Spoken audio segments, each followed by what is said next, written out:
Masa depan Paulo Dybala di Juventus masih belum jelas.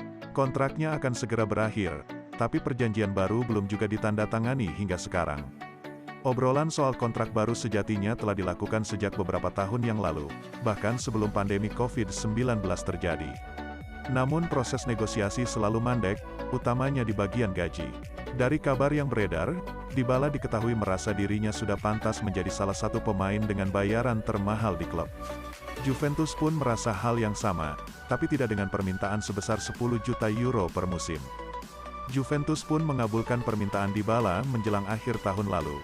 Namun, meski kesepakatan verbal sudah tercapai, nasib Dybala masih tetap menggantung. Pasalnya pihak klub dikabarkan menarik proposal yang ditawarkan. Hubungan antara Dybala dengan Juventus pun merenggang di awal tahun 2022.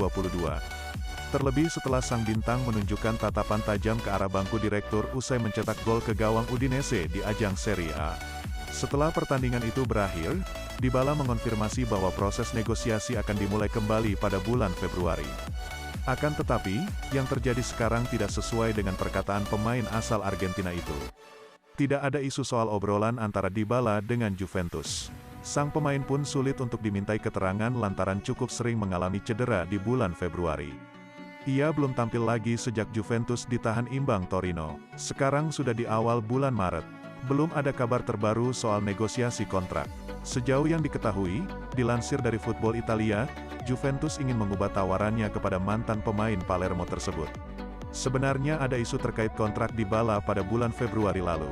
Sempat diberitakan kalau Juventus bersedia memenuhi permintaan sang pemain, asal Jorge Antun selaku sang agen bersedia tidak menerima komisi. Isu itu kemudian tenggelam oleh waktu. Kemudian, Football Italia mengabarkan kalau Juventus ingin mengubah tawaran, durasi kontrak dikurangi dan perubahan struktur dengan mengurangi gaji pokok dan menambah klausul bonus. Diketahui bahwa Dybala tidak terkesan dengan penawaran itu, dan Inter Milan membuat situasinya menjadi semakin pelik. Giuseppe Marotta selaku direktur Nerazzurri diketahui telah melakukan kontak awal dengan sang pemain. Pekan ini, Jorge Antun dijadwalkan akan bertemu dengan pihak Juventus guna mendiskusikan kontrak. Ada kemungkinan kabar baru bakal datang dalam waktu dekat.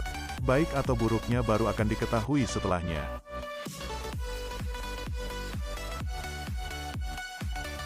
Juventus sudah memiliki rencana untuk menggantikan Paulo Dybala di tengah hubungan kuat dengan Inter dengan status bebas transfer, dengan Bianconeri mempertimbangkan Giacomo Raspadori dari Sassuolo sebagai kemungkinan pengganti. Ini menurut edisi cetak dari surat kabar Tuttosport yang berbasis di Turin, yang melaporkan bahwa Juventus sedang mempertimbangkan striker Nero Verdi sebagai target transfer musim panas jika Dybala pergi pada akhir kontraknya saat ini.